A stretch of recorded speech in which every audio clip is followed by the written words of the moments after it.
Welcome back, and welcome, of course, to our channel here at PACG. We're broadcasting live from the historic Einar Nielsen Fieldhouse in Salt Lake City at the University of Utah. My name is Jake Superman Mori. I'm casting here alongside Ben Jahadre Sorensen. He's the play-by-play paladin. I love having him alongside me. I'm going to be doing color for you guys this evening. You can check me out on Twitter at SupermanCasting. I'm same place on Twitter at Jahadre. And we like to cast all this sort of League of Legends action for you. We do ULOL on weekends, and of course we're here for PACG. Mondays and Wednesdays, League of Legends action. You guys check it out. We are here Monday evening now into our second match of the night. We had a great Game 3. It went to 3 games here. Amazing. We got to see huge showcase matches between, University of Arizona, I keep mixing that up with WSU. University of Arizona versus the first showing ever in PACG by UCLA, and UCLA did get themselves on the board with that match win, winning games 2 and 3 for that reverse sweep. Yeah, and it was all adaptation in the draft. The first game they tried to kind of match the style of the run at you, crowd control, team fight deal, but then game number 2 and number 3 they decided they needed a little bit more durability, let's call it. So they drafted stuff like Urgot, Sejuani, and Braum, and then later they got the Tarek and the Tristana. You know, I am getting really tired of saying Tristana is the winning key in these PACG matches, but it's every single time. It seems to be the case, at least in recent history. And we're now into what will be our second match of the evening. We're going to be watching as USC, University of Southern California, takes on Washington State University. Let's take a look at those lineups. As you can see here on your screen, we have for USC Heshire in the top lane with Jimmy Rustling in the jungle. Never mind that mid lane happening with Wig 5, and unlike them, ending up with marksman and support. Washington State here on the other side. Drubin in the top lane with Powerkook in the jungle. Filthy Hippie running around in the mid lane. Mistro on AD carry and Boodles on support. Yeah, and USC, much like we saw for Arizona last series, is looking to get on the board here with what they hope to be their first match win of PACG. They did fall 0-2 earlier. I believe it was the first day that we ever had PACG against running. Arizona State. Yeah, so a different Arizona, of course. Yeah. They did drop 0-2, didn't even get a game win out of that, but it's possible for them to take a win here against Washington State, who did drop a game in their match win when they were able to get one under their belt. So we'll be getting here into Champion Select shortly to get right off the bat for our second match of the evening. This should be a close close match between two well-met teams. I agree, and it's going to be a lot of fun to see also because we just had such close matches here. I want to see USC stepping it up. Even though they did go 0-2, we saw some good stuff coming out of them. Washington State not invincible because Arizona did take I believe it was a convincing game off of them. So it should be relatively even here. These guys coming to show up, want to get their win on the board, but I wonder what they're going to be doing here in terms of the draft. I know that USC likes to play kind of that kitey assassin type play where like even their jungler more into the Kazakhs and the Jacks and things like that as opposed to those tanky initiator junglers that we're used to seeing. But I love that first ban. Don't want to see any of that. Nope. Yeah. I mean, the Tristana is super, super, super strong. The later the game goes, we've seen it pop off, as we mentioned earlier. Game after game after game, it feels like. We saw an exceptional showing on James, the AD carry for University of Utah this weekend. Wasn't PACG, it was ULOL, their last regular season match. If you guys didn't get the chance to see that, check it out in the videos, the VODs here for University of Utah Esports channel. You and I casted that on the weekend. Yeah, and it was fantastic. That's a Lysandra ban? Yeah, it looks like it. A Lysandra ban must be against Nevermind here in the mid lane. A target ban for sure. And I love seeing these target bans. It means that some teams are doing their homework, right? You got to check these guys out, see what they're winning with, see what will be a problem. A lot of the other bans here, the Tristana, the Tarek, Skarner, and Alistar are all really big meta bans. So whether they play them or not, they're good to get out. Same with the Virus. Taking that other S-tier AD carry out, I like that from Washington State, but we gotta talk about the Lulu. Yes, we do. Super strong and can support pretty much any late game carry. You can think about Saya, Jinx, others that can still come through. And I imagine Mistro here on Washington State has been a key factor for their team. They might be looking to prioritize taking away whatever they're most comfortable with in terms of AD carries that remain on the board, but this is going to be Drubin's top lane the Kennen comes through. It's interesting to see it come through. Last series, we didn't get to see it. Arizona banned it every single game. And I think USC either missed it or hasn't had the time to scout it, because I wouldn't think that that's such a priority ban, but they made sure to ban it all 3 games. It comes through here. First pick worthy even. And then it's followed up with a Janna. It's a decent answer to the Lulu in terms of support picks. Yeah, I like that they wait until they see the first pick support comes through for Washington State to pick the Kennen, because if you pick Kennen and then they can pick, say, Janna, you completely dismantle anything that the Kennen would hope to do for his team. So it looks like they're going to answer quite well there, getting 2 comfort picks for their top lane, likely top lane. I can't imagine it's going anywhere else. And the support that's answered with Jimmy Rustling, he's going to be able to pick up this Sejuani here. I want to talk about how it was in, I believe, game 2. No, it was game 1 where Rustling was able to have that Sejuani pick, but he had a rough time against, if you recall, it was the Galio mid that came through and put a lot of pressure into the jungle, with Jarvan being able to follow that up, where they just kept catching Jimmy over and over. And you know that as a jungler, if you get caught once, you get caught twice, it just becomes worse and worse and worse. Oh, yeah. Just even to clear your own camps at that point, because you just fall so behind in experience, gold, and the ability to clear your camps fast enough to have map presence. So he hopes, of course, for his team to have that kind of map presence so he doesn't get invaded on once again. Well, and unfortunately, it was against this J4 that does come out. Yeah, that he had to do that. And so now here's what's interesting. We see that Washington State has decided to start banning AD carries. They get rid of the Xayah first. I wonder if they're going to ban another one and try, because they do have the first pick out of this. So no matter what happens, even if 4 AD carries are banned, they're still going to have the better pick from it. So I wonder what USC is going to do. They're going to pinch the mid lane instead. And I think that that's wise. Instead of limiting your own champion pool, go ahead and start sniping the lane that Washington State hasn't picked. And even top lane ban over here. No pinching allowed. Well, they don't want, I imagine they're just banning the Gnar because they don't want Kennen to have to deal with that. That's Unless, fair. of course, it's being flexed to mid. It's still a possibility. I just think it unlikely. We'll have to see what the last ban will be here for USC. Not quite sure what to expect, since they seem to be pressuring that mid lane. But you never know with the flags. I want a Azir banned. I think that does really well into the Orianna, able to poke and everything. But instead, it is the Jinx that comes out as the final ban here in game number 1 between the USC Trojans and the Washington State Cougars. But now, here, do you want to match the mid lane, right? Or would you rather pick up your AD carry? You have nothing left to hide. Whichever one you want to pick. I mean, okay, so the reason why you pick the AD carry is because whatever you're picking last is going to be your counter pick. And especially if you're even considering flexing the Kennen here, it's a smart choice to leave your solo lane pick for the last. Okay. Kog'Maw, really risky, but with the Janna for safety, zone control from the Kennen and the Jarvan with the Cataclysm, you should be able to have a lot of safety for the Kog'Maw with enough damage, of course, to melt the front line, even with the shields that'll come through from Orianna. Ooh, I like that pick. This should help.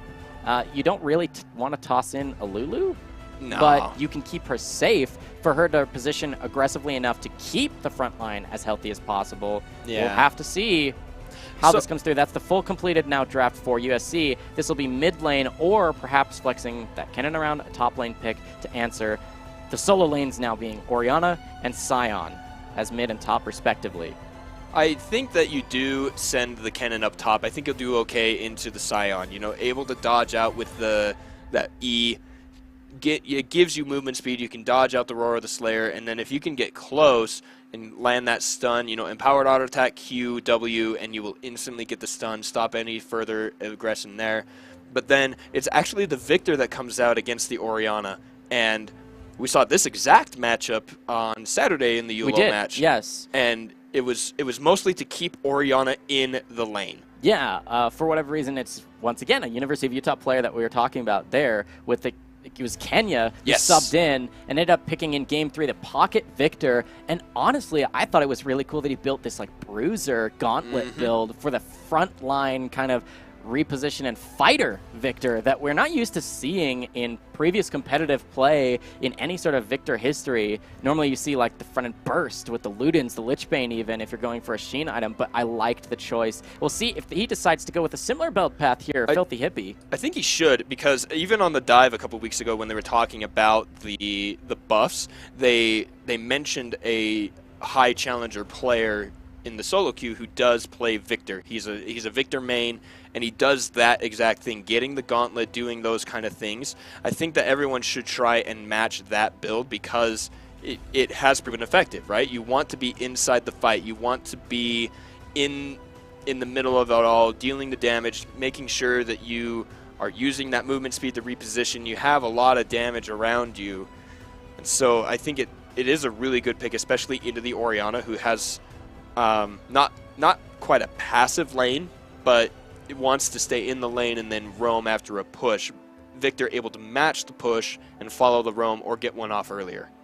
Yeah, well, I think one of the worries here for USC is that they are missing out on a little bit of damage. Unless Orianna gets a lead, then it's really just up to Kalista. Kalista known more for being a lane bully than that hyper late game carry. Definitely not on the same level as a Kog'Maw post 30 minutes. No. Especially with his rebuff. Yeah. He has kind of been nerfed onto the scaling of his W. And Kalista's gotten some buffs to her early damage especially. She gets a bonus AD rather than attack speed. The attack speed moved just to her base stats. So she did get an overall buff, once again, to help her have that lane bully potential, but will that make the difference necessary to stop Washington State getting to the late game where you have the flash Cataclysm and slicing Maelstrom that just locks everybody in place for Kog'Maw to like press W, right click into everyone with Runon's Hurricane, and then just like kind of sit back and yawn, take your hands on the keyboard. Oh my gosh. Oh, am I auto-attacking? Oh, yeah, thank you, production, for showing me. All right, so, but yeah, I mean, that's what you kind of can do as Kog'Maw, is you just be like, I just right-click after pressing my W. If I have Runons with more crit, and of course, even if you have like Wit's End on top of the core item itself being the Rage Blade, you're just destroying health bars with just standing there because everybody's locked down in place. That's kind of what is being set up here for Washington. So an interesting thing about Washington and their damage right now is it's very magic damage heavy. Jarvan is your main source of physical damage because of the way Kog'Maw's built, because that magic shred on the W is magic damage. When you have the Rage Blade, it adds on that, the Wit's End also. Yeah. So prioritizing magic resistance is probably going to be a very good idea for USC, and maybe the 2 armor items, I think. Yeah, it sounds scary. It's almost like a losing battle, though, because if Kog'Maw does build the multi-man on hit, Rage Blade, Hurricane, Wit's End, then he's shredding your magic resist, shredding multiple members' magic resist, giving him bonus damage, amping the damage of his teammates that are dealing magic damage, as you mentioned, and even more to the effect, I think, will mean it's smart for Victor to build kind of like that off-tank bruiser type build so that he can keep the fights locked in that. I mean, the gravity well can make a huge difference. Huge. Well, I'm interested to see how this game plays out because I think both these teams have shown us that they're comfortable on these types of picks, whether that's in their own match histories or what they've shown here on PACG's streams. But I think scaling, no questions asked, is absolutely in favor of WSU. Oh, yeah. I mean, name 2 champions that scale better than Kog'Maw into the late game. Vigar. Touché. But that's because he has infinite scaling. You could say something about Nasus fair. or Sion even. Sion here is on the side of USC, but his infinite scaling is just health, which is what Kog'Maw does best, is shred health stacking champions. So we'll be loading here onto Summoners Rift shortly. This is going to be game 1 of our second match of the evening. This is week 3, day 1 of the Pacific Alliance of Collegiate Gamers Spring Tournament of League of Legends. This is week 3 out of 8 of the regular season before we get into postseason playoffs. So battling for position on that. Remember, it's the top 3 of 5 out of each region that will move on to the postseason, into the playoffs, and have a battle for the winner of our first ever season for PACG. And with that, right, USC needs to get their first win. Yep. Washington State wants to staple themselves as a 2-0 team. Yeah. should be a really interesting match to watch. We've been talking about it, like the dichotomy between the two teams' setups, the damage types and everything. That's a new Kog'Maw skin. I don't think I've seen that one. That is the Hextech exclusive Kog'Maw skin. Ooh. Was released about 3 or 4 patches ago. It is one of those ones that you have to have 10 gemstones to get. Oh, so, wow, there you go. It's nice eye candy for everybody who's going to be watching our stream this evening, because they'll get to see that and its animations. I like it. Decide for yourself if you're sitting on 30 gemstones, of course, and if you want to spend 10 of those on the Kog'Maw skin, go for it. But yes, here we are on to Summoner's Rift. Minions have spawned. This is going to be standard bot side leashes for the junglers. WSU, USC, game 1 out of a best of 3 here on Summoner's Rift. I want to see the Kennen play. I had the chance to play Kennen a lot in past seasons because he was really strong, and he's just fun to play. My wife also plays League of Legends and loves watching Kennen play because she thinks he's so cute. I like this skin especially, Yeah. just as another note, because it's like a superhero one. It's and, so good. Superman, superhero. Okay, I can see that. I like it. I also like the Super Teemo, kind of, Yeah. Anyway, but I hate Teemo. He's Yeah, terrible amen. Teemo. Amen to that. 3 stopwatches this Oh, game. it's a little bit more than we're used to seeing. Yeah, we've seen that start falling off just because of the paths that they changed in the runes. Wow, that was decent damage there with the comment landing as well. But I think it's a really crucial item to have on Kennen, as his core item is going to be that Zanya, so you can jump in with the ultimate, that Slicing Maelstrom and Zanya, so you don't take any damage with it. Yeah, I mean, it helps towards your build path, of course. It gives you the early ability to use it with level 6 without having to invest 2,500 gold into it, 2,500 plus. And then, of course, it gives you reduced cooldown on the Hourglass ability, the active, as the game goes on, so that's really important for him. Couple little trades there. Mistral already pushing in this lane, even against the Kalista with the Lulu to give the attack speed, and like you said, the attack damage buff to the Kalista with the Oathsworn there. Interesting little change, and it's actually interesting how much does that actually put her over, because her auto attacks already only do 90% of her attack damage. It's interesting to see that. Ooh, but tons of damage there onto Unlike Them as well. Yeah, the W from the Janna does deceptively massive damage in the early laning phase. Oh, but we have a fight up in the jungle. I need to interrupt you there. Yeah, actually the flash was forced by Jimmy wrestling over on the top side of mid, where he ends up having to flash away. Double buffs were not transferred either way. No, and it's good. We don't want to see that this early in the game. We want to see a good game, a nice fight where these teams make it to, I don't know, 30 minutes I think is a healthy game length. We don't want to see stuff snowballing out of control at 2 minutes. Well, at 30 minutes, you have to be worried if there hasn't been a massive gold advantage for USC, because at WSU, we mentioned in Champions League, they're kind of built for scaling almost for free towards a win with just what they've drafted for themselves. The all-in with a Kog'Maw to boot is just going to do so much damage. The Jarvan is topside, but the pressure is already here for Drubin. Yeah, he is going to get the push in.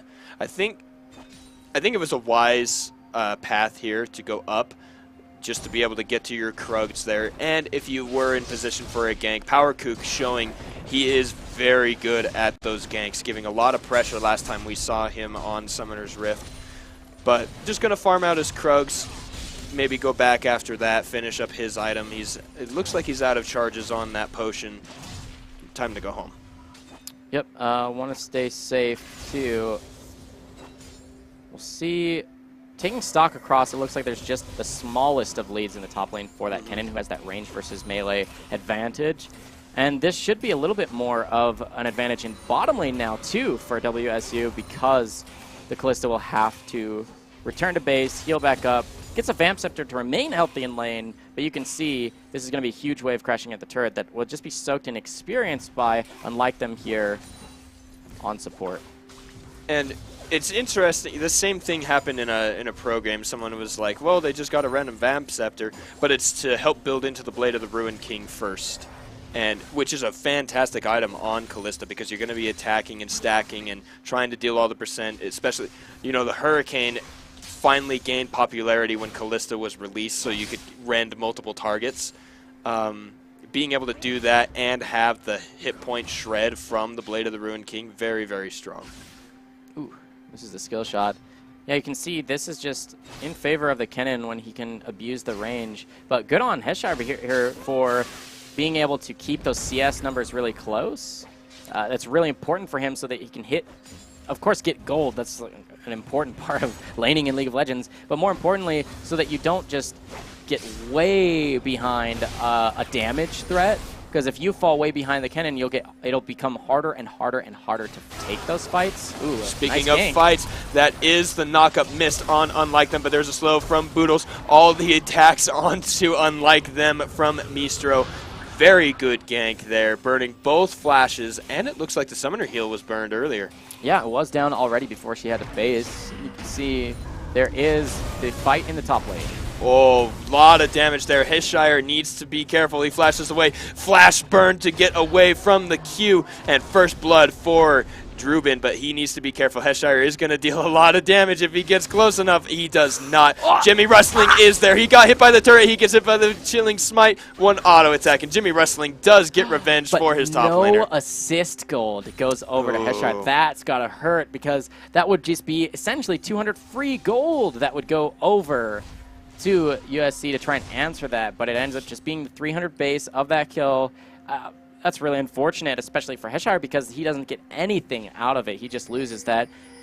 And his wave's in kind of an awkward spot for him. It'll be pushing up towards the Kennen, reducing even more of that golden experience he could get from the minions to try and stay in this matchup. That's got to spell a little bit of disaster for this matchup in the top lane. If you're a fan for USC, it's going to be needing a little bit more pressure up there. It's W. Jana. That slow is so crazy. You can see Airy going in there and dealing decent damage on top of it. But here's that advantage you were talking about. Almost 20 CS ahead now is the Kog'Maw. Mistro farming great. Wonderful back timing. Not losing him anything, but that was way too close. Wig 5, you're slowed by the Caustic Spittle. No flash or heal yet. Gotta be careful. So risky. So risky. As level 6s are likely to come through probably after this next wave, not the one that's at hand for WSU here, but Sejuani's here. She does have level 6 and red buff, and there's no flash for the Kog'Maw, but Spidey senses going off here. They're going to back up and buy some items. Really nice choice from them. Similar thing, just to remind you, viewers, similar thing as we talked about with Varus, when you're building that Rage Blade, if you do buy a Blasting Wand in the build path, then when you do it, because it has more AP towards your total bonus AP than there is damage from the pickaxe, you're going to actually go on over with your bonus from your runes, your adaptive damage will switch over to AP, making it harder to last hit if you're an on-hit AD carry. So you normally just want to hold on to that gold, either buy tier 2 boots if you're not worried about completing that early, or just not purchase the Blasting Wand. Wait until you have the completion cost of that item. Ooh, level 6 actually does come out for USC first. But there's that nice chunk onto Unlike Them from Boodles. Still 10 CS, and there's level 6 now for WSU. Interesting that Victor is behind them. Victor is on the chase. He needs to go the other way. Throw down the laser and the Chaos form. But Unlike Them does get a decent ult and a shield. Nice knock up there from the ultimate from Heshire. Power Kook is there. He flashes forward, gets the Cataclysm onto Lulu for the kill, and traps Heshire in there. And that... What? One more Q. The Dragon Strike gives the double kill for Power Kook. Nice knock up from the Howling Gale by Boodles. And a nice play there. WSU coming up 4 kills to 1 now. Yeah, nice it almost looked like it might have gotten turned around for USC with the nice teleport coming through. Heshire did get in there soon, but Callista doesn't live long enough. Fate's Call won't really do much for you other than put Lulu in a scary spot as well. And that ends up being a couple quick kills going over. None of them straight onto the Kog'Maw, but they will go onto the Jarvan, who's going to need his items to be able to be that front line for his team. He's really the only one. But it also gives advantage to the Victor that is only even in the CS right now. But needing to purchase for that Hex Core, it delays your later game. It delays that Gauntlet that we see be picked up and everything like that. But that extra kill with the 2 assists is going to help him a lot. Because he's going to be huge later in this game. We'll have to see if he does decide to go for that bruiser build, if you may. builds starting to come through. You can see Proto Belt has been completed. The stopwatch still available for the Kennen in the top lane. And despite him having that extra pressure, good on once again. I want to give a shout out here to Heshire in the top lane. That Scion play, he's staying healthy. He's got that.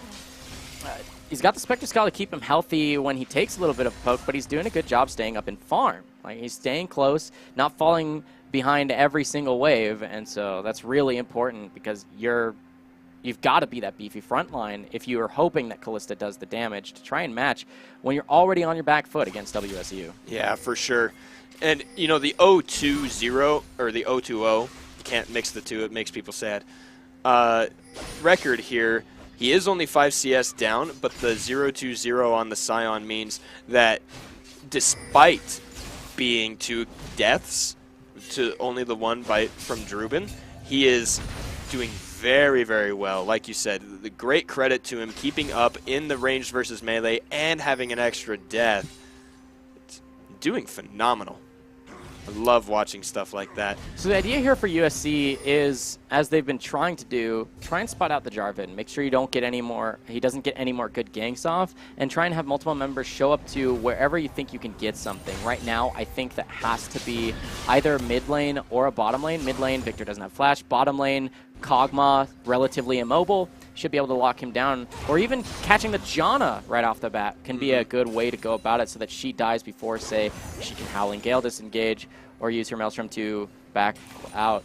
But this is the Sejuani. There's a ward in the river, but she hasn't been seen yet. There's Fate's Call. Flash is back up for Mistro, immediately jumps away. Sejuani goes in, but here comes a teleport from Drubin. It is canceled, but there's the ultimate onto the Janna. The ultimate from Lulu. Also, Budos is really low. Nice. Tornado, I stand corrected. The Monsoon, all the damage there, unlike them, is probably going to go down. Power Coup gets the killing spree. Filthy Hippie picks one up, gives one over to the Kog'Maw. Canceled teleport for Heshire. And fantastic play here from WSU, once again putting them 6 kills in the lead. Okay, I'm bowing down here. MVP of that fight, Boodles, holding on to his, as you said, a Monsoon, his ultimate spell, until the very last second. He gives me the thumbs up. He can't actually hear me. No, he gives me the emote, giving him that shout out. Really nice Janna play there. He does get caught, almost dies, but he flashes away and still waits until absolutely necessary to reset that fight, giving enough time. Caught in rotation, unfortunately. Giving enough time for Jarvan to show up. And nice play there. You mentioned WSU coming out big. They're now up 5,000 gold, and they get the first brick in the bottom lane. And not only that, that extra kill there, the assist does go to Filthy Hippie against the Orianna. So now 2-0-4, doing very well for himself in that mid lane. It's just going to further their things. So let's take a look at what happened with Orianna getting picked off in that mid lane off of that fight in the bottom lane. You can see Victor has the initiation to flash forward just to get the stun. A couple auto attacks will do it. Just there you go. That's the ability of Kennen, just to flash in, slicing Maelstrom, lock someone down, and deal a lot of damage while it happens. Interesting choice. He's picked up that new item that stacks up off of spellcasts that will give him additional AP up to a bonus of 30% movement speed over 2 seconds, plus up to 100 ability power based on the stacks it gets. That could be a lot of bonus, massive bonus damage, should he wait for that to be fully stacked and use it to, on top of the Proto Belt, zoom himself into a fight if he doesn't have flash, or even if he does, to reposition instantly with even bonus damage for a fight. I like the choice for him to go for that. I was chased by one of those spellbinders, and it is terrifying. The movement speed that they get is literally scary. I didn't like it. Yeah, looks like we could have a fight up here in the top lane. The ward comes through. But there's a ward matched. It does go down, but the nice ward there in the brush to the control ward. Going to take that one out. But now, I don't think Heshire can handle the 1v2. He did really well and is continuing to do well in the 1v1 with the Kennen, able to stay up in the farm numbers there. But you know, we're still only 15 minutes in the game, not able to do the 1v2, especially with his itemization. Pure magic resistance as opposed to a little bit of armor.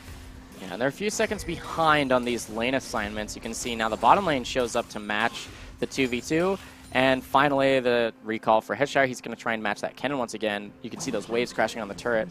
But that means because they had to try and rotate the Orianna up for safety, that Filthy Hippie is able to take down that mid lane turret, catapulting them to now a 6,500 gold lead.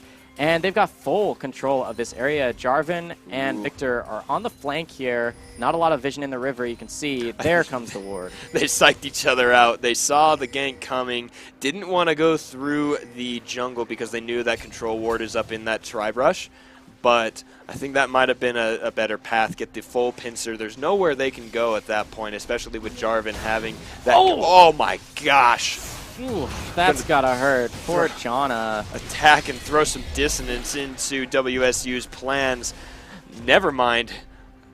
Lot of damage. In an awkward position, though. He is hit by Fate's Call, and there's the shockwave, and the stopwatch is used, and no Monsoon healing there. Nice fight for USC, but in goes the cannon. He gets a trip. Oh my gosh, Kog'Maw explodes on the cannon ultimate and picks up 2, and another 2 for cannon. That's 4 for 1 here so far. Headshire is still alive. My goodness.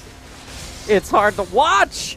Now you can see precisely why WSU keeps getting the cannon banned against them, why Drubin first picks it for his team, chooses that champion, and is... He emotes. He must be able to hear you. They must be able to hear me or something. Every time I'm saying good things about a player, they're like, yep, I got that emote. It is me.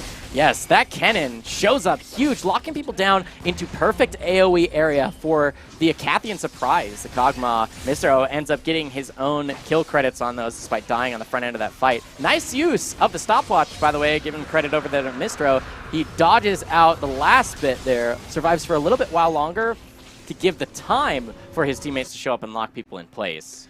Unfortunate that he negated all of the healing from the Maelstrom and also took the quadra kill from Drubin. But let's take a look again at how this started. Caught out there, dodging all of the things from the Sejuani. And here's Drubin from the bottom side. He's just going to use the Proto Belt, slicing Maelstrom. Oh man, the Acathian surprise picks up the double kill on the top end there. Jimmy Rustling is just gonna try and run, but his Jimmys get rustled for sure. Headshire just gonna run away.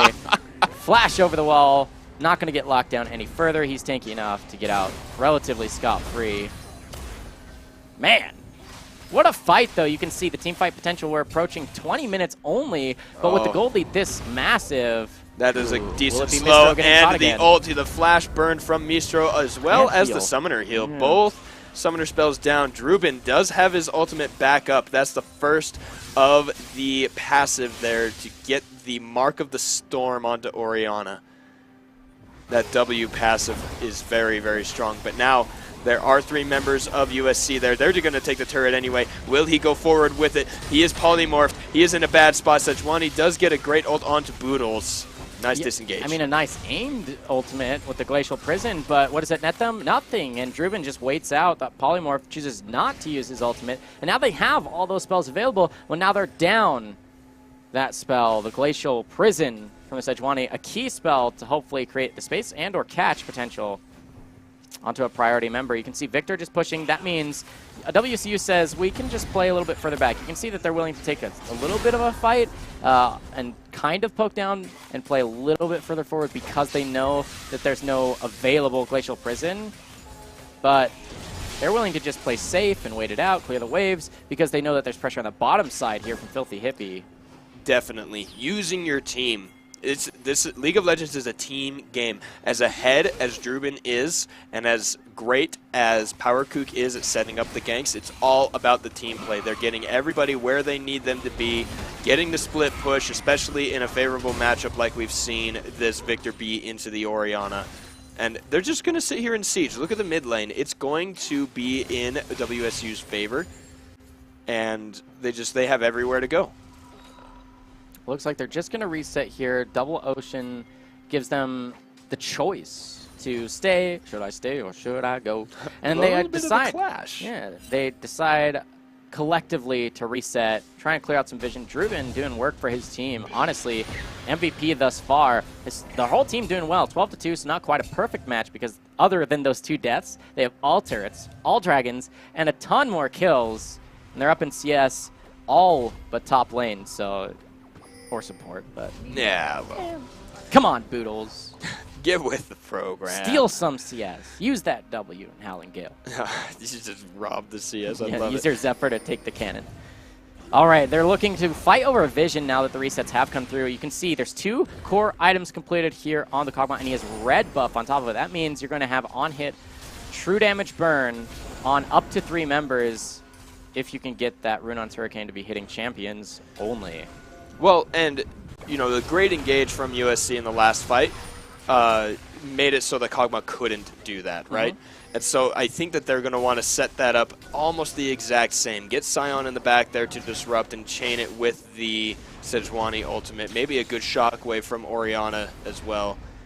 Try and stop that to Kog'Maw from attacking, because the more you stop him attacking, he can't stack the Rage Blade, he can't get all the health shred, he can't get the 3 bolts from the Hurricane down.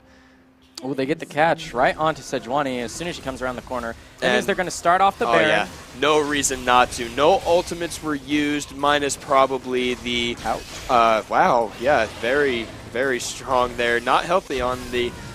Oh, he flashes forward, he wants it, but the shockwave was huge. And now the Cataclysm goes in. They will use the stopwatch and pick up another kill. Power Kook does end up going down. So does Heshire. He's going to turn around and start beating faces in.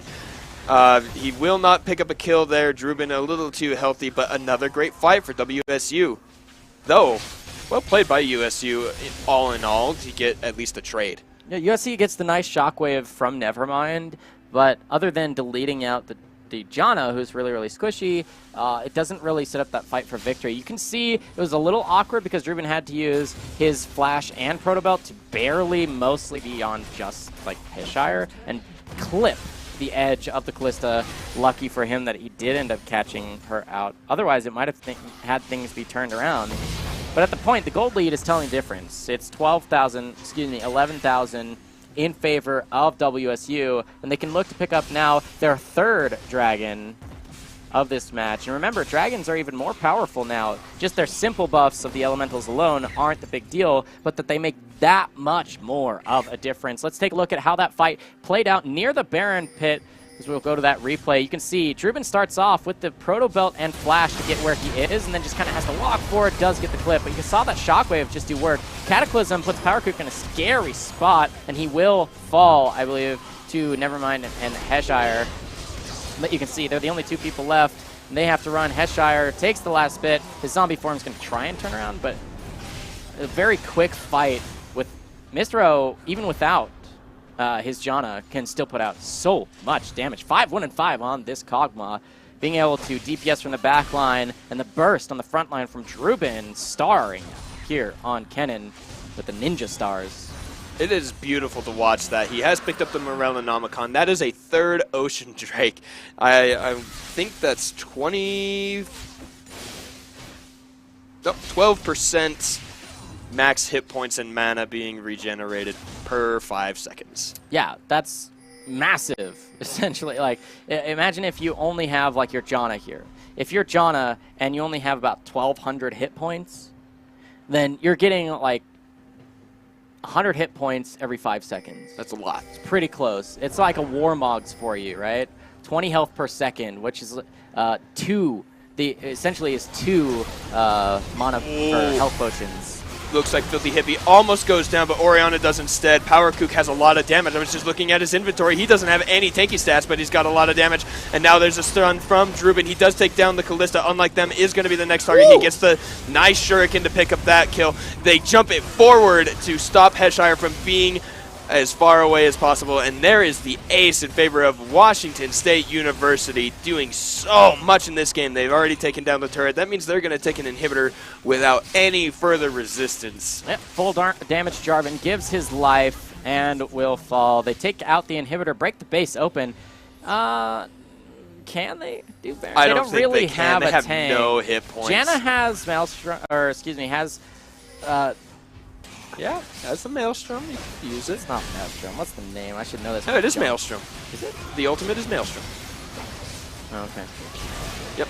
Oh, but knocked up cancels that. You know, when you're Kennen, now they've got enough damage. Yeah, Kennen being the tankiest member on this team with the full AD Armor Shred Jarvan. It's very, very funny. doing a lot of work too. So let's take a look and see how this even started. Okay, so Victor looks like he's getting caught, and kind of does. The Shockwave does a lot of damage, but answered with the Chaos Storm, and boom! Just the re-engage there. You can see the massive amounts of damage from Power Cook. He doesn't get his Duskblade proc off because he had already kind of used it, and he's going to get extremely low. He's going to fall, but then back to, yeah, it's just going to get cleaned up by Driven. But back here to Live, they're sieging onto mid, unlike him. Yeah. You can see they're looking to try and answer that Baron push where, again, the recalls come through, you purchase the items. USC tries to try and get some damage on the mid lane turret, but it's so healthy from just Filthy Hippie having the pressure in mid the whole game. You can see 5, 0, 10, Filthy Hippie with the last pick Victor here doing work for his team. What you want to see here from USC is the stall, wait, and catch potential. They're outscaled already, right? We're now approaching getting closer to that 30-minute mark, and you can only imagine the terror that would come through if Elder Dragons began to be on the table, and WSU could get those. So your hope here for USC, your only hope, is to play division, try and set up some control words and get a pick, or multi-man picks. But you can't really do that if your Callista's on the bottom side split pushing, can you? Awkward. And so they're going to take this turret like it's nothing. The attack speed stacking up from the Rage Blade, plus the Baroned up minions. Attack speed coming from the Demacian Standard if Jarvan wants to put that down. And now they're on the next turret. But a lot of damage poking down Mistro here. Now Callista has rejoined her team, but Kog'Maw can just get the range and the attack speed and hold on to this pressure that they have. Cannon minion is now there with the Baron buff, going to deal a lot of damage here to this turret. It's already taken down about a fifth of its hit. Ooh, Ruben has the inside track. They either catch him here or they have to give up pressure. Ooh, you're right. And he has flash. Fate's Call comes through.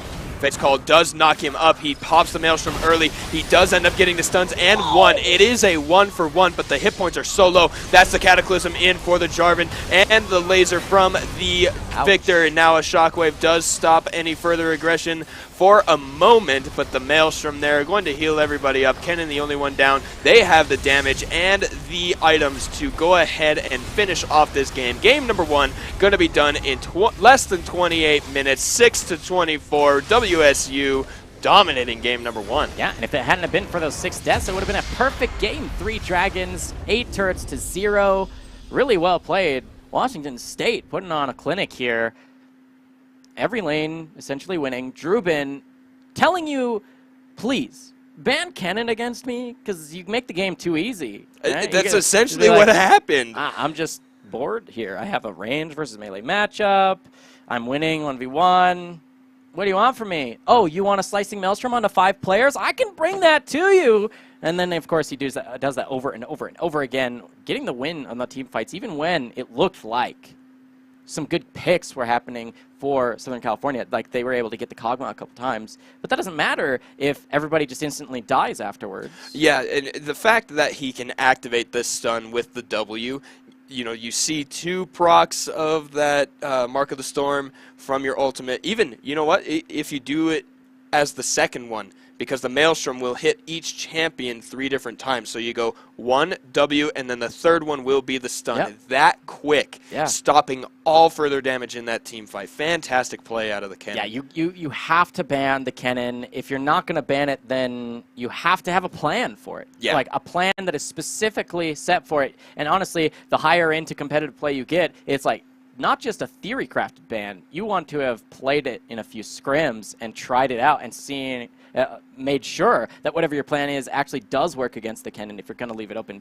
I don't think they're going to. 95% chance it gets banned. Oh, yeah, definitely. We'll have to see when we come back for a draft for Game 2. Could be match point for WSU if they can get this win. They start out 1-0 in this series. We'll be right back with more PACG League of Legends action after a quick break. Don't go anywhere.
Welcome back, college esports fans. You're watching PACG's Spring Tournament of League of Legends. We're here into Week 3. This is our second match of the evening. We're walking now into Game 2 of Match 2, this time between Washington State University and University of Southern California. This should be an interesting match. We'll see if the draft changes. I think it should. Well, what would you like to see change? Ban freaking Cannon. Yeah! Get the guy out of here. The likelihood that USC's top laner plays it is like 1 to 1,000. No, not a really high chance. So if you're not going to pick it, get it away from Drubin, because that was disgusting. Yeah, it was really scary. We've seen a lot of teams ban the Cannon against them, but it wasn't banned this time. It was first picked. Oh, yeah. It was on red side, so it was the second rotation, second set of picks. But first rotation pick, super quick, came through. Ends up being like the winning pick, really. Yeah. Made a huge difference in Game 1. For sure. And so I want to see that change. And then I want to see them pushing their lane advantages. You had Kalista against the Kog'Maw. Be the bully. Put Sejuani down there. Win that matchup. Instead, Sejuani was just farming the jungle the whole time. Got an early level 6, that's great, but had almost zero pressure on the rest of the map.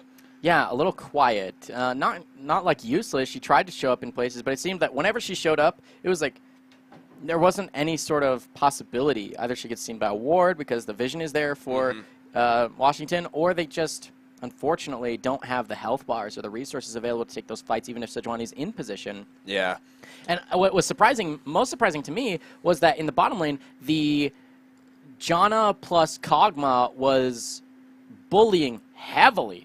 Like, massively bullying the Kalista lane, which is to be understood if you can't, like, CC the Kog'Maw, but generally speaking, it's sad to see Kalista be picked and not be able to win lane. Yeah, for sure. But we are now into Champion Select of Game 2 between Washington State University and University of Southern California. My name is Jake Superman Mori. I'm casting alongside the play-by-play paladin himself, as I like to call him. This is Ben Juhadre Sorensen. I love when you call me that. It makes me happy inside.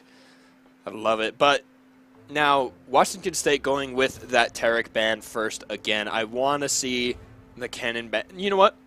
Oh, I was going to say play with their hearts a little bit, make it the third ban, but no, it is the first thing banned here from USC, and I think that is really, really wise. No reason to leave it up. Especially because if you do leave it up, the chances are Washington State, just like last game, is going to just ban the Gnar.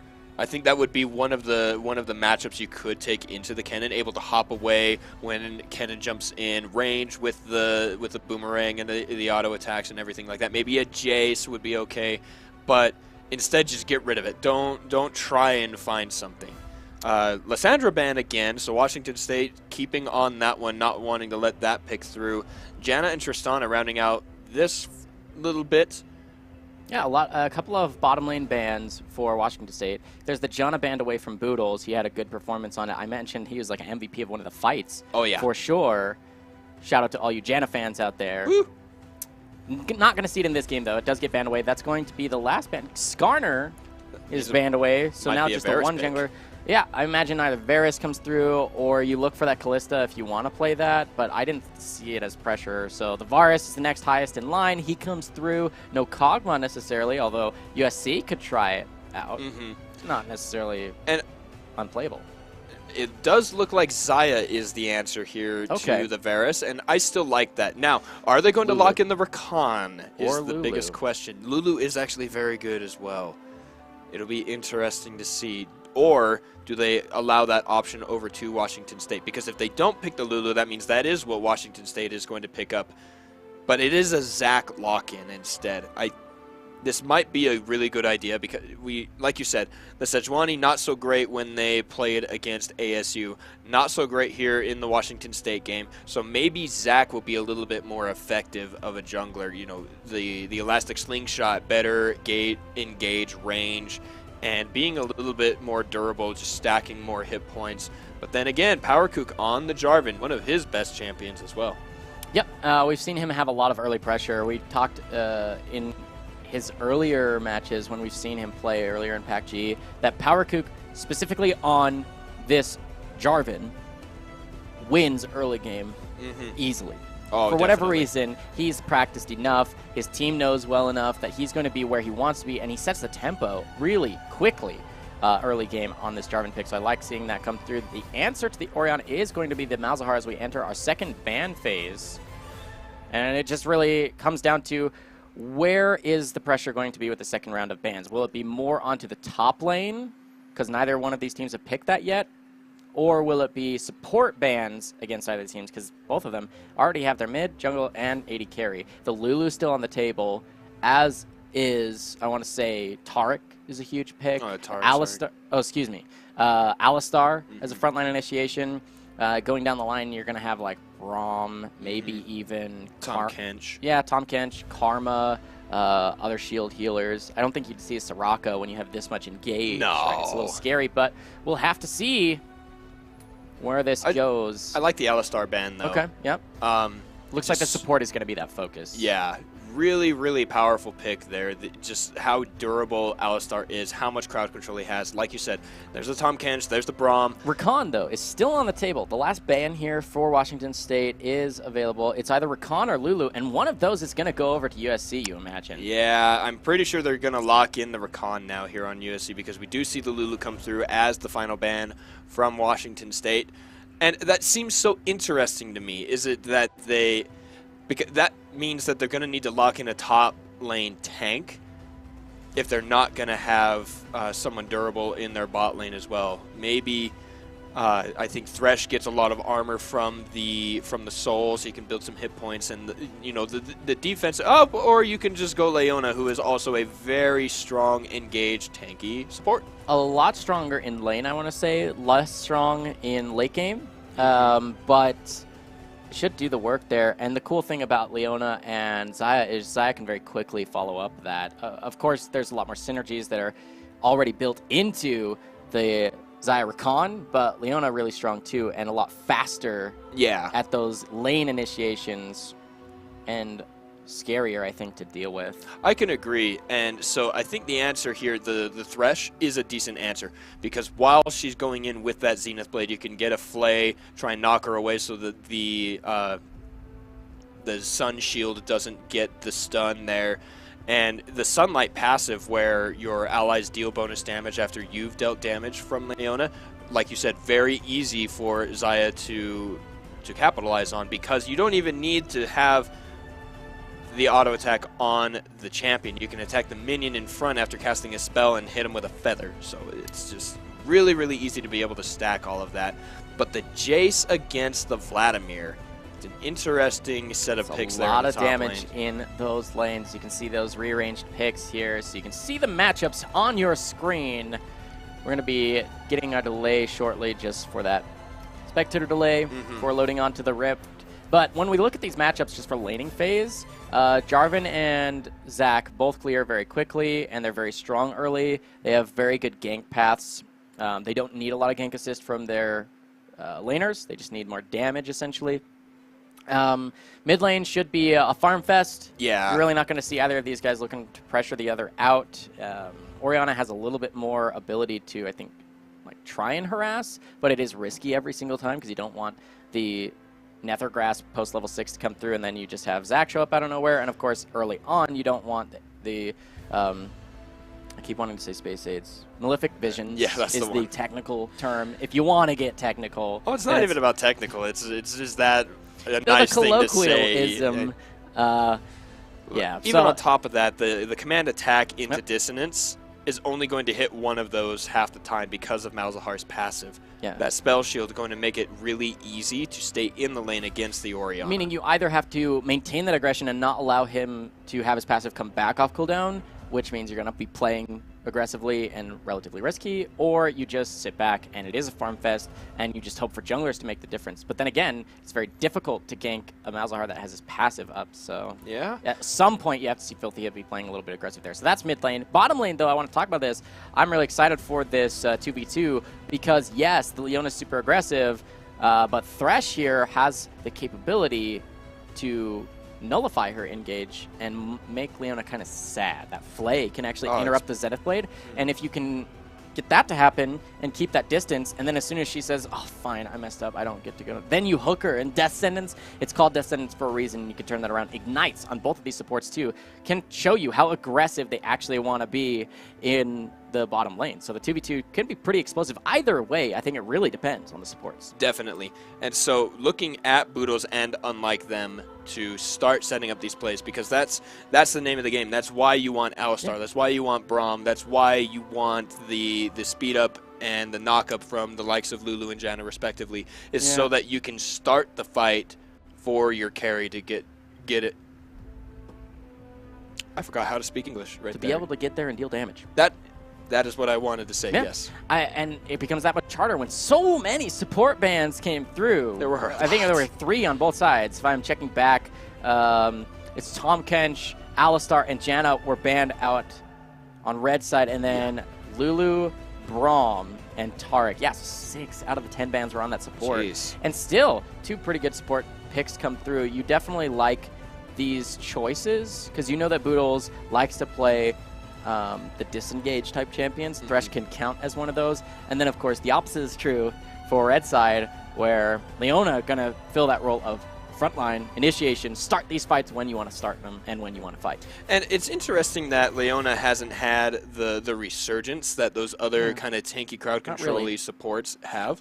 And I think a lot of that is because of what you said. You know, later in the game, she's just a shield of meat. She doesn't really have that engaged potential. Her ultimate really easy to dodge because of how long it takes to cast. You have to combo it. Yeah. If you don't, they get out, and you miss it completely, and it's useless. Exactly. And so I think that's the biggest reason why Leona hasn't had the same surge that those other crowd control-y tanky supports have had.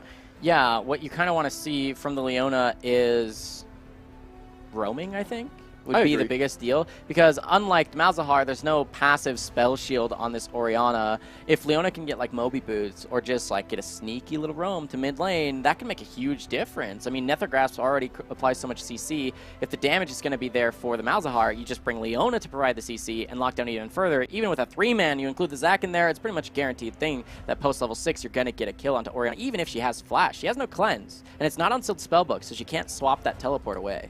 And so I think what that means is the later parts of the early game into the mid game, there needs to be a really high priority in vision for the blue team red side jungle, because that's going to be your gank path. In the river, in the jungle paths, all over it. You need to make sure and keep an eye on that because of that exact reason. Because if Orianna gets caught by the Leona, a Zenith Blade into either Malzahar ult or the Sunbash with the Q from Leona, either one is going to spell the ults from both of those champions to become the chain. Yeah, and here we are on to Summoner's Rift now finally loaded in. This is, again, Game 2 between Washington State University and University of Southern California. The one win is already under the belt here for WSU. If they win this game, that's match point, and they take this best of 3 very quickly and convincingly. Minions have now spawned. Those are going to be flooding these lanes shortly. Looks like to be standard leashes, as Xayah and Leona will be leashing that blue buff for Zac, the red buff for Jarvan, going to be leashed by Mistro and Boodles on Varus and Thresh in that bot lane. I didn't get to see if Powercook had the skin, but I want him to be wearing the Darkstar Jarvan. Darkstar Jarvan. Nope, it's going to be the Dragon Slayer Jarvan. Well, because we have the Varus, Thresh, and Orianna. All 3 of them. It could have been Darkstar team.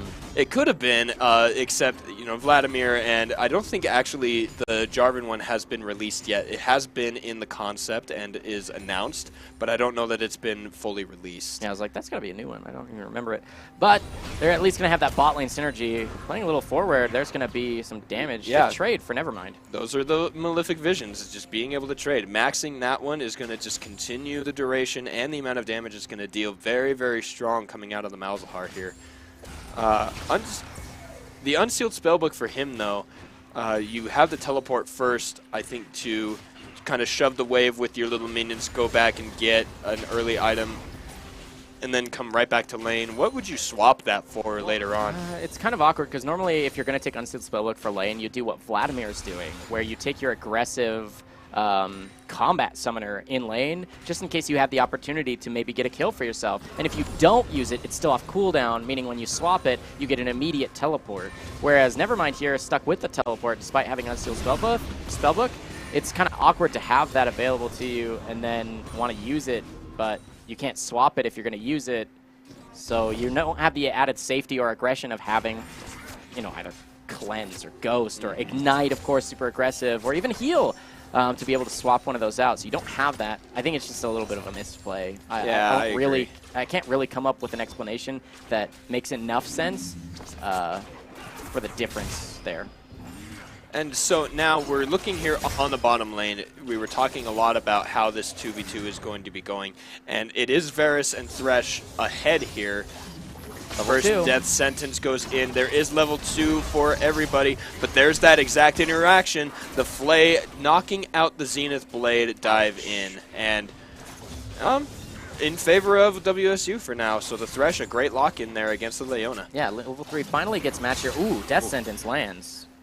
Wig 5 is okay. He does get flayed and ignited, bursting out the summoner heal. Yeah, the heal came through just a millisecond before the ignite, and that's really important because the ignite reduces incoming healing. So at least that was good for Wig 5, but you can see the hooks are on point from Boodles. He's making a huge play, and yes, Leona is back to kind of healthy, but one of the worst feelings as a Leona specifically is if you get low, then how are you supposed to engage? Because you're just going to instantly die, right? You feel really bad because you're basically useless. You're just a body back there saying, like, can I soak some EXP? Thanks, fam. And that's all about you. That's about all you can do as a champion when you're really, really low health. And that'll remain true outside of laning phase too. Yeah, and that's, again, probably one of the things that kind of holds her back from being in the meta. One of the things here, we do see the engage from Jimmy Rustling. He does get the stun. Heshire is low on mana. He switches to the hammer form. That's a lot of minions, though, for WSU. Drubin feeling comfortable. He held on to his pool, too. So you can see he hits level 5 first. Zach not interested in showing back up because he was down to about 300 health. Ooh, but the heal and ignite were traded. Unlike them, gets the level up to stay alive. Woo. Very, very close. Mistral going low as well. And so, just like we were seeing, this Thresh really kind of stifling the impact that Leona can have on the lane. Ooh, and this is unfortunate basing here. Okay, so they're not going to do it. But Jarvan's in the wing. Uh-oh. Power could look for a fight. He's going to take a lot of damage. Yeah, Slide's not there to keep him healthy. But I was going to talk about that. Base timing's kind of awkward for Wig 5, and unlike them, because with the wave being in the spot it was, it will slow push and stack. Oh my goodness. Oh boy, and there's the pool of blood. And, you know, flash forward, ignite, get him with a spell, and that's first blood to give him the emote thumbs to up. boot. Like, nice gank, bro. This is a little cheeky there. Drubin feeling confident off of his amazing performance in Game 1 on Kennen. He gets the Vladimir here. Gonna feel comfortable into this matchup. Looks to be winning it so far. Good on Jace for staying close in that CS. Teleport will come through to make sure he doesn't fall behind. In fact, he'll probably get a lead in CS here. But that's going to be first blood in exchange for his 2 summoner spells. Drubin off to a great start in top lane. And this is exactly where we want to see Drubin if you're a Washington State fan. You want to see him snowballing and really messing up this lane for Heshire, because the impact that Jace can have, it wasn't seen in our last series because he kept missing the shock blasts, but if you hit them with the amount of armor, shred, or lethality that you build with the Jace, is just ridiculous how much damage you can end up dealing with only 2 or 3 items. Yeah, and I had just mentioned that one of the worst feelings here for USC is if you're Leona and you're looking for more engages, then if you're Leona and you get bursted down by, say, you mentioned the Shock Blast combos, you're kind of sad, right? Because you can't initiate. And that's a main component of USC's competition here, is starting those fights with Leona and or Zach and having the damage follow up. But if you're not able to do the engage because you're just down all of your health, you're really in trouble. Yeah, definitely. And I like the roam here. We see it from the Malzahar. Never mind trying to go up there. They still want to try and fight Drubin. But honestly, what I think they need to do is they need to leave top lane alone for a little bit. Gank the mid lane. Never mind, it should be able to out-duel Filthy Hippie just by pure champion pick. Or, you know, go on the bottom lane. They're pushed underneath your turret the entire time. No reason not to go down that way. But instead, they're trying to focus so hard. Just let Heshire play safe. And let that not scale necessarily, but don't keep feeding the Vladimir the kills. Yep. Again, the CS is kind of there for Heshire, but Drubin, you can see, he's maintaining control of the tempo of this lane. He decides when the fights will happen on his terms, right? But down here on the bottom side, you mentioned it's really equal. The gank path for Zach wasn't going to come through. Oriana was kind of playing down to that side at the time. And you can see now with the first blood gold, with the CS numbers slightly in favor in the lane mid and bot for WSU. It's going to increase that gold lead now to 1,500 or so. It's 1,300, 1,200. Pretty close for early on. It's not going to make a huge difference. But you can see the jungle difference is actually massive. Level 6 is already available. Cataclysm there. Jarvan's top lane.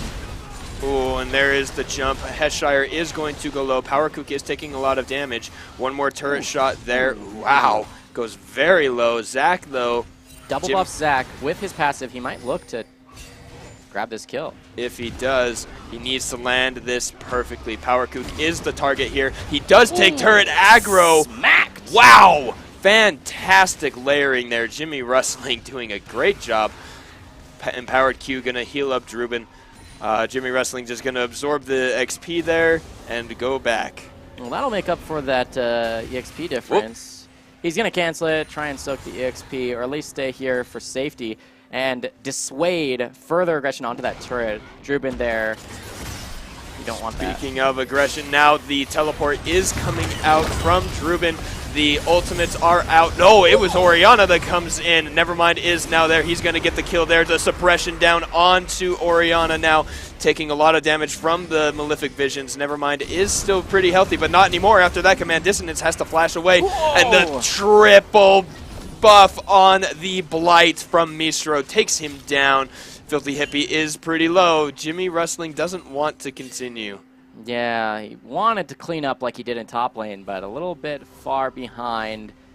Jace didn't have teleport to show up, and it was Nevermind who traded teleporting down there. He's now swapped that summoner spell to be Ghost. It's on cooldown because the teleport was used, but he's hoping that that'll make a huge difference for him to weave in and out of fights around his cooldowns. But it's good for Mistro here in the bottom lane to have survived all that. Gets a couple of kills for himself too, meaning not only will he shove this in, have the extra pressure, but a good base timing for him to be able to pick up even more damage. Again, he's looking to build onto that on-hit Varus, meaning his first core item will be the Rage Blade. Ooh. Another fight here onto poor Heshire. This guy has got to feel so sad because in pieces. Both games is just dominating this guy's lane. And you know what? He's doing really, really well. All things considered, he was the Scion last game against the ranged cannon, got ganked 4 times, stayed even in CS. He's only down 14, 0-3-0. This Jarvan, this PowerKook just destroying all hopes Heshire has of having the chance to play League of Legends today. Yeah, really unfortunate for him. He's got now the Executioner's calling. He says, if you're going to fight me, at least you're not going to be able to do it without taking any damage. You can't heal it all through. That's not fair. So he's going to spend that 800 gold, but there's a fight in the bottom lane. Underneath the turret, Leona going to fall. Yeah, does go probably a little too aggressive and gets flayed out and killed underneath the turret. That is 3-0 now on the Varus. Mistro doing quite well for himself. But that's Orianna there. The ultimate from Wig 5 is used, but all that damage from Wig 5 and the turret. One more auto attack ought to do it. The feathers go out. Wig 5, actually a really decent outplay there. Yeah, he forces the flash in exchange for his own out of Filthy Hippie and does take down the Thresh. So nice play there. There's a gank in mid, though. That stopwatch timing was gorgeous. Saving PowerKook's life. Jimmy Rustling almost getting a perfect let's bounce. Nevermind able to follow up on it, but good timing. Now, we see Drubin. He's here. He is unable to further the fight. Instead, they clear the wave underneath the turret. Nice work here. People trying to make things happen, and good disengages to stop it. Yep, I mean, it's just going to be League of top lane, right? This is Drubin popping off once again, as he did in Game 1. Filthy Hippie not wanting to take that bounce. Does get out of range. Trying to catch back that gold advantage. It's pretty close in mid lane, actually, but let's take a replay of that Leona dying in that bottom lane. As you can see, it's just a little deep, honestly. No reason to be looking for that fight. No. You know, there's some really good players here on WSU, and unlike them, the Leona's just dying underneath turrets. This is going to be Dragon coming up soon. You missed my pun, dude. Look at Leona's name. Unlike the, I here's see, a fight, but I am sorry, so sorry I missed all of that, but there's not a whole lot to say about that fight. Just a Cataclysm knock up, everything just destroys poor Heshire. He is now down to 0-4-0. Poor guy. I mean, he's just getting bullied.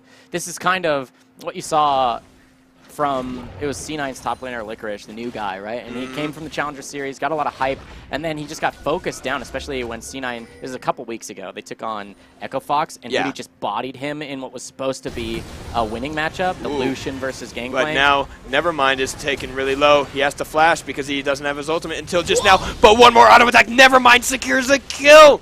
Solo kill for the Malzahar in the mid lane. Dots, mortar dots, and he comes through and he ends up getting that kill. Nice play there. And poor Heshire. Yeah, I mean, I was talking about how there was a lot of criticism that came out of Licorice because he lost the matchup of Lucian into Gangplank top lane. But there was just so much focus up there, and it's not player playing bad, it's just team play. What are you prioritizing? And they prioritize very heavily that top lane. And now Thresh is going to be the initiator here. Zach does jump out. Power Kook and Boodles are there. Flash from Unlike Them. Heshire trying to deal some kind of damage, but Rampage now for Drubin. That death sentence is deadly, dare I say it. Death sentence indeed. It's now to 4-0 top lane, 0-4-0 top lane for USC. They're going to be pushing as its squad now onto mid lane. This is 5 members. Oh, Jarvan does get the knockup with the flash, and there's the ultimate out of Wig 5. He's going to be dealing damage. Drubin just goes into the pool. There's no way to stop this guy. He heals up from Heshire with that empowered Q. He's still taking a lot of damage. The Tides of Blood go in, and to boot, he's got a stopwatch. This guy is untargetable. Oh, man. Feels bad. Feels so bad. Drubin carrying WSU to victory here again in second of 2 games so far. 5-0-2, 10 stacks on his Darksteel. He's just going to back out there. We'll see. He does have that Seeker's Arm Guard, so he's going to be building that stopwatch, which is now broken, into now the completed Hourglass. Really nice timing for him, too, because it resets that active, so he can use it once again. For sure, and that's going to be tilting beyond belief. Just the amount of time this guy is unable to take damage is just so silly, and the fact that he can heal so much with that empowered Q, especially with the 10 stack Dark Seal, just really feels horrible for poor Heshire. We're 16 minutes in, no item completed here for the Jace, and that just feels so sad. I feel you though, Heshire. I was in a game not too long ago where I got bodied by a Kled where 17 minutes I still hadn't completed an item. Feels real bad, It does. It really does. And he really just can't even push up. Even though they have vision kind of in the river, he just feels really scared. I mean, you can imagine Heshire right here trying to take even this farm. He's like, please tell me nobody's here. I just got to clear this and back off. Going for the turret here is like what you would hope for USC, for them to hopefully be able to get some gold back on the map, but he's just so far behind that he's scared of anyone. At this point, Thresh could probably 1v1 him, and you'd feel real bad about it, just because he's got that. Okay, he's at least level 10 on Heshire to 8 of Boodles, and Boodles is just like those tank items, so probably not true, but you can imagine if Thresh showed up in the lane and he had no other information, that Heshire would be like, I'm out, right? I don't really want to fight you, because you could... You know, well, you could set it up, right? And that's the point of the Thresh, especially with that Dark Passage you just mentioned, being able to pull people in. Jimmy Rustling maybe wanting to try and jump in here for a steal, but there is absolutely no chance. Death Sentence land onto Jimmy Rustling, but now Unlike Them is there with Nevermind. The ultimate does not quite land. Heshire is there. Now the suppression, they do end up killing Drubin. Jimmy Rustling gets hit by the ultimate from Mistro. Power Kook, though, is taking a lot of damage and dealing it back, too. Nevermind has to flash. He has to use his own Hourglass there, gonna deal some damage onto Filthy Hippie, but it looks like they come out pretty clean. A 1-for-5 trade in favor of Washington State. Ooh, that's rough. They do catch Drubin, and that's massive, right? They catch him out at the front end. He doesn't even get to use his ultimate, add a Hemoplague to that fight, but he falls. Good for the USC, but after that, the problem that that fight was simply that USC started the fight, Leona and Zach there, without anyone else. There wasn't damage to follow it up. Nevermind was kind of close. Zaya slightly behind, but it took them a while to show up, about the duration of all the crowd control that came through. So by the time they show up, things are able to be turned around, and you know, Orianna can just look for a shockwave, reset, put the shields down on people. Luckily, they were able to pick off Drubin at the fight, because you can imagine if he had to live for half a second longer, be able to throw down Hemoplague, do his whole combo and be able to use his Hourglass and get the healing back from Hemoplague, he doesn't die there. No. They all die, get ace, and even more probably taken. They might even look to take, like, more than just one lane of the base. It might take even more. They probably, with that, probably could have taken the next inhibit turret, but unlike them, tries to dodge out there. He gets a decent stun. That would have been really, really cool, but Orianna can still cast Dissonance while the ball is on an ally. Yeah, I know that feeling as a support main. Feels bad, man. Boodles, though, on this Thresh, hyper-aggressive. Really nice play. He gets the Dark Passage into the Flay, so Mistro can help him get Filthy Hippie. Yet another kill. 6-1 and 4 on the Orianna. Heshire throws out a Shock Blast, but decides he doesn't want anything to do with that fight. They're going to take the inhibitor turret. Boodles, though, taking boodles of damage. Boodles and boodles of damage.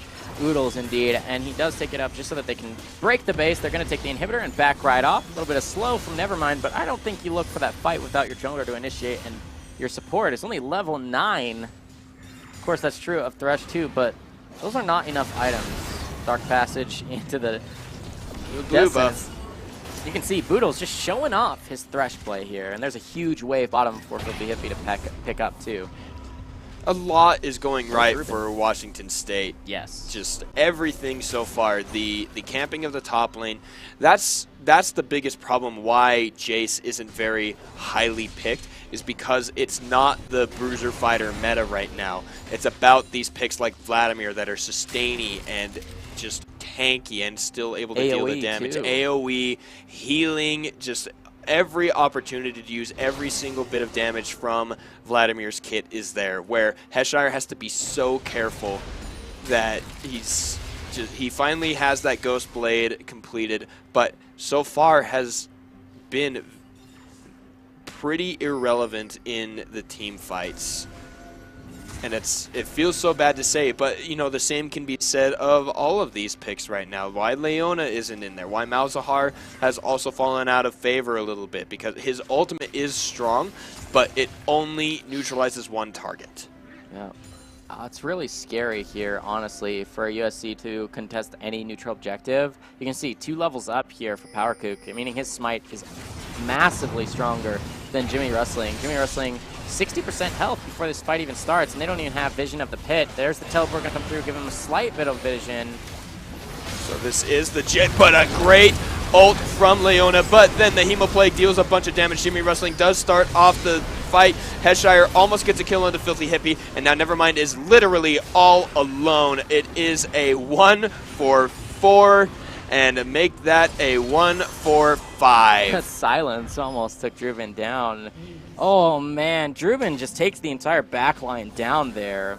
Heal's going to come through for the extra move speed. They're looking to end the game. This is going to be a 2-0 for WSU. The Shockwave stacking ultimate hat. Amen. For sure. They're going to be looking for this Nexus turret with the super minion. One more behind them too, coming right onto your screen. You can see Leona's there.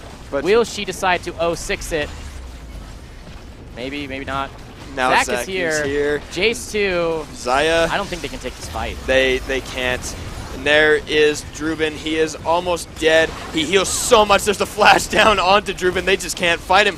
Wig 5 does get the root, but Filthy Hippie takes him down. Somehow Druben is still alive. Jimmy Rustling going to be the next target. Mistro takes him down. Nevermind is there. He goes down. That is another ace while they are still attacking the Nexus, and that is going to be the convincing 2-0 for Washington State against the University of Southern California Trojans. Man, ace in the base. Gonna catapult that lead to 15,000 as they take the Nexus. Ooh, what a showing here. Washington with a convincing game 2. They did a great job in game 1 too. It was Druben popping off in both of these games. I think that's where you have to focus your bans if you take on this team. Well, and like that's what's so funny, right? Everything was targeted at the bot lane. We saw 1 jungle ban, 3 supports, and 1 mid laner per... Yeah, per team. That's what was banned. And so, like, yeah. Oh, wait, no, not 1 mid laner because he had the top laner in the Kennen ban. Yeah, so it was a mid laner for Washington State, but a top laner from... Just the Kennen, essentially, yeah, is all you ban out against Ruben. You have to do a little bit more research. I guess the Vlad's got to be up there, too. Either that, or he's just got such a deep champion pool, there's not really anything you can do about it, right? And if that's the case, you're worried. You're worried if you see WSU on your schedule coming up here. So, speaking of the schedule, let's take a look at what happened today in today's matches. Again, we started off the day with Arizona taking on UCLA. They did fall, which UCLA will soon have that marker there for a 1 win. Now Arizona falls 0-2. USC falls in this once again. Now they're going to be 0-2. Washington State going to move up to 2-0. It's beautiful to see these 2 games in here now. Everybody's coming in, everybody's getting a chance to play, and especially to watch Washington State take their 2-1 lead over the last couple weeks, and then to come here and be the 2-0 against USC. They are definitely a strong contender for the first place in their group. Yeah, and we have 2 more matches coming up on Wednesday as well. 2 best-of-3s that you guys don't want to miss. I'm really excited. I mean, the PACG has been started now. This is our 3rd week, so that'll be day 2 on Wednesday for League of Legends. Yes. But we have other titles that we support as well, don't we? Oh, yeah. No, the PACG is not just League of Legends. There is also Overwatch and Hearthstone and Rocket League. I believe Overwatch is tomorrow. Thursday will be Hearthstone, and then Rocket League on Friday. Yep. Those same starting times, 7 p.m. Mountain Time. That is 6 p.m. Pacific. Come here, support your teams, watch them play, and cheer them on. Yeah, I mean, your favorite schools, they're playing in all these different titles. Everybody's included. So you want to check out more esports action between these collegiate matchups, then join us Monday through Friday, right? Every single evening. Again, as you said, Giadre, told you guys it's 7 p.m. MST, 6 p.m. Pacific. But yeah, that's going to do it here for us this evening. We've had great matches. It's been a pleasure to cast. An awesome evening, of collegiate esports. It's been awesome to have you guys with us to witness it all, too. We saw the numbers of the stream popping up and up and up, so thanks for joining us once again. And a big thank you, of course, to our entire volunteer staff. You guys threw out those compliments in the chat to even our observers this evening. Everybody doing a great job. Thank you, of course, to all of our production. Thank you for joining us as our audience. We do this for you, right? So join us whenever you can. We'd love to have you. Hit that follow button on this Twitch channel, University of Utah Esports. Hit it on the PACG channel as well. That's at Pacific ACG on Twitch, Twitter, and the like. You can follow them for more updates. And, of course, you can follow me on Twitter if you'd like, or on Twitch, Facebook, everything, it feels like, at the handle at Superman Casting. Now, I'm Ben Juhadre Sorensen. My handle, Juhadre, will be found on Facebook, on Twitter, and on Twitch. Check me out. I also have a little side project going with a friend. Come see what we've got going on for you. Yeah, they're casting weekly as well. So that's going to do it here live at the historic Einar Nielsen Fieldhouse in Salt Lake City at the University of Utah. PACG going to return tomorrow evening with some Overwatch action. Again, that's going to be at 6 p.m. Pacific, 7 p.m. Mountain Standard Time. Join us then. We'd love to see you. Until then, have a good night. That'll do it for us. See you then.